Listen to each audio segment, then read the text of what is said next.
জীবনটা অনেক লম্বা, তাই ক্লান্তও লাগে। তখন জীবনের একটা পর্যায়ে এসে মনে হয় কিছু সময় একা একা থাকতেই বেশ ভালো লাগে।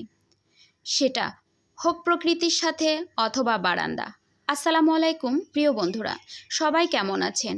আলহামদুলিল্লাহ, আমরা ভালো আছি। এই তো নিত্যদিনের মতো কাজ কর্ম সব কিছু মিলিয়ে সকালের নাস্তা বানাতে চলে আসলাম পরিবারের জন্য। আগের দিনের কিছু তরকারি রান্না করা ছিল, আর সেটা রান্না করা থাকলে তো জানেনই সকালের নাস্তা বানানোটা অনেক সহজ হয়ে যায়। আমরা মেয়েরা বা ছেলেরা সে যাই হোক, ছোটোবেলাতে কেউ কি ভেবেছে যে বড় হয়ে এত কাজ করতে হবে? আমরাও কিন্তু ছোটোবেলাতে ভাই বোন কত খুনসুটি করেই বড় হয়েছি, তাই না আপুরা ভাইয়ারা বলুন তো? ছোটোবেলার দিনগুলো ভাবতে কিন্তু বেশ ভালো লাগে, যেটা বড়বেলায় আর থাকে না। ছোটোবেলায় রান্না করতে কত ভালো লাগতো। খেলাপাতি নিয়ে আমরা কিন্তু মাঠে চলে যেতাম রান্না করতে, কিংবা মা যদি কখনো রান্না করতে বলতো, মায়ের অনুমতি নিয়ে রান্না করতে যে কত ভালো লাগতো। তখন সাজিয়ে গুছিয়ে নিয়ে চুলার পাশে বসে রান্না করতাম।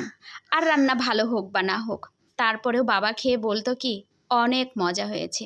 কিন্তু এই যে বড় হয়ে গেছি, এখন যে কত কাজ বাটা ঘষা করতে করতে আর ভালো লাগে না। আদা রসুনগুলো পিষে আমি এরকম টুকরা টুকরা করে রেখে দিয়েছি রান্নার সুবিধার জন্য। আপুরাও এভাবে রাখতে পারেন, অথবা কিউব আকারের ছোট ছোট বক্স পাওয়া যায়, সেগুলোতেও রাখতে পারেন। আমি বেটে এগুলোকে আলাদা আলাদা টুকরো করে নিয়ে তারপরে একটা বক্সের মধ্যে ভরে রেখে দিচ্ছি, যেন রান্নার সময় এক পিস করে বের করে নিতে পারি আদা রসুন বা পেঁয়াজ। আজকালকে আমার ছেলে খেতেও বেশ বিরক্ত হচ্ছে, তার নাকি ছেঁচা মশলা দিয়ে খেতে বেশ ঝামেলা হচ্ছে, তাই বেটে নিলাম, এই তো বক্সে ঢুকিয়ে দিব। এই যে কাজগুলো শিখে গেছি, এই কাজগুলো কিন্তু পরিবেশ পরিস্থিতি আল্লাহ আমাদের শিখিয়ে দিয়েছে। তাই মাঝে মধ্যে একা একা হেঁটে সে কষ্টগুলো দূর করে আবারও রাঁধতে চলে আসি। আহারে রান্না, সকালে রান্না করো, দুপুরে রান্না করো, বিকালে নাস্তা বানাও, রাত্রে রান্না করো। রান্না করতে করতে এখন আর সাজিয়ে গুছিয়ে রান্না করতে আর একদম ইচ্ছে করে না। মনে হয় কি যেমন তেমন করে বসিয়ে দিলেই বাবা বাঁচি। আপনাদের কি এরকম মনে হয় নাকি?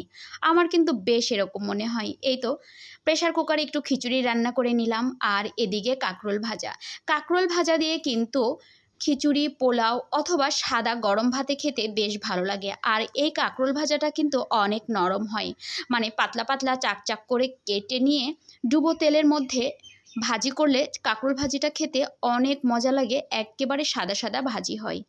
মেয়েকে একটু গুছিয়ে খেতে দিতেই ভালো লাগে এখন। আল্লাহ যেন আমার মেয়েকে অনেক বড় করে। তো প্রিয় বন্ধুরা, সবাই ভালো থাকবেন।